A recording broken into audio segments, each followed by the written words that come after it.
Hello guys! Luto tayo ng chicken sotanghon. Samahan niyo ako sa pagluluto. Yan. Sibuyas bawang muna tayo guys. Gisahin lang natin ang sibuyas bawang. At ito guys, yung kaunting manok.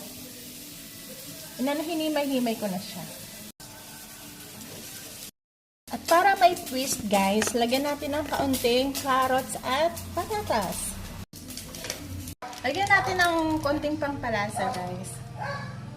Para magkaroon siya ng lasa. Ayan yung guys ang sabaw niya habang wala pang sotanghon. Maya-maya ilalagay na natin ang sotanghon. Lagyan na natin guys ang sotanghon. At ayan na nga guys ang aking chicken sotanghon